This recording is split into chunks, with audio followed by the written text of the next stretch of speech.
सीताराम भक्तों, मेरे प्यारे बालाजी यूट्यूब चैनल में आपका बहुत बहुत स्वागत है। आज हम जानेंगे, घर में पूजा पाठ बहुत करते हैं, उसके बाद भी हम बहुत परेशान रहते हैं और सभी पूजा पाठ करने के बाद हम बहुत परेशान रहते हैं। घर में धन नहीं रुक पाता, घर में बीमारियां रहती हैं, घर में कलेश रहता है। तो क्या कारण है? हम सब पूजा पाठ करते हैं, उसके बाद भी हमें सुख शांति का अनुभव नहीं हो पाता। 5 शक्ति, हर घर में 5 शक्ति होती हैं। इन्होंने इन 5 शक्तियों को जागृत कर लिया, अशुद्ध सात्विक कर लिया और उनको पूज लिया।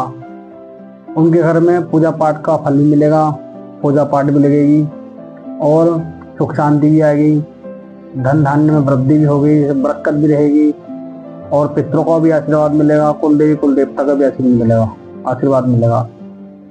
सर्वप्रथम कुल देवी या कुल देवता, इनकी आप पूजा करो और इनका जो भी आपके कुल में इनकी पूजा करता है उनसे विधि बूझो, उस विधि के अनुसार इनकी कुल देवी कुल देवता की आप पूजा करो। दूसरा हो गया अपने पितृ देवता। अधिकतर लोगों के घर में पितृ परेशान होते हैं। सब कहते हैं कि जी हमारे यहाँ तो हमारे पूर्वजों ने पितरों को पूजा है, या फिर हमारे यहाँ पितरों की पूजन होती है, या हमारे तो पितृ नहीं है, किसी को पता ही नहीं। तो भाई, जिसने इस संसार में जन्म लिया है उसके पितृ अवश्य हैं। अगर आपको नहीं पता तो पता करो और पितरों का आप पूजन करना शुरू करो। अमावस को या श्राद्धों में उनका पितृ तर्पण करो और उनके श्राद्ध करो और हरिद्वार में जाकर पिंडदान करो अपने पितरों के। तो ये अपने पितर तुम्हारे सही रहेंगे, स्वस्थ रहेंगे और उनको शक्ति मिलेगी तो वो आपका अपना आशीर्वाद आपको भी देंगे। तो पितर खुश रहेंगे तो आपके घर में धन धान्य की वृद्धि रहेगी और संतान प्राप्ति के लिए योग बनेंगे और घर में कलेश नहीं रहेगा। और तीसरी शक्ति होती है अपनी इष्ट देवता।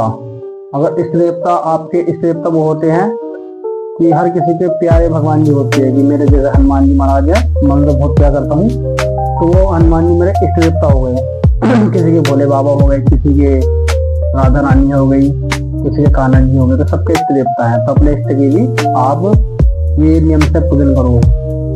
और चौथी शक्ति होती है अपनी, चौथी शक्ति जैसे किसी का कुल देवी होती है, किसी कुल देवता होता है, तो 2 शक्ति तो हो गई।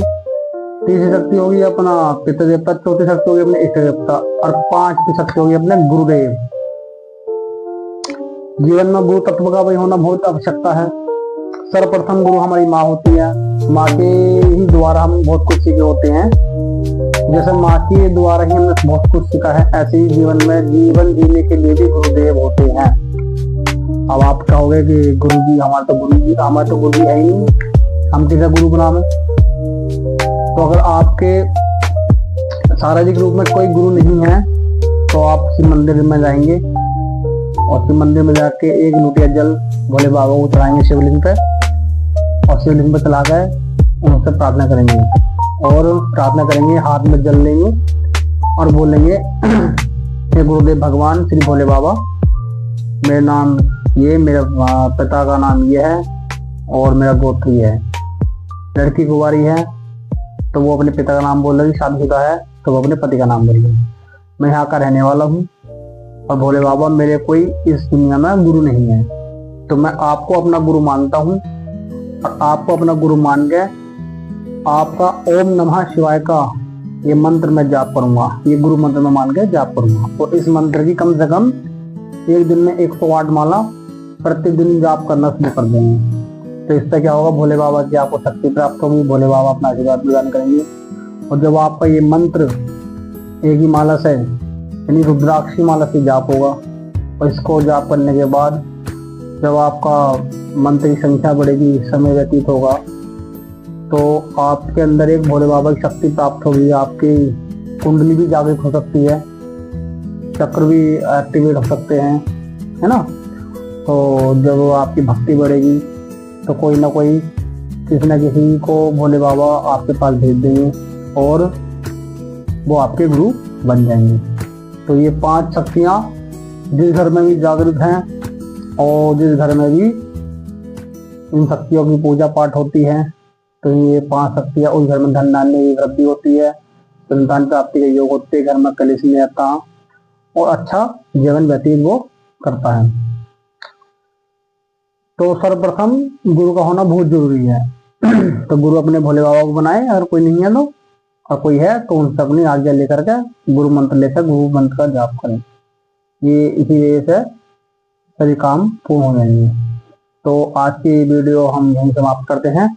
और हाँ, हमारी वीडियो को देखो तो ये आपका ही चैनल है, इसको सब्सक्राइब करो, लाइक करो और कमेंट्स करो। धन्यवाद। जय सीताराम।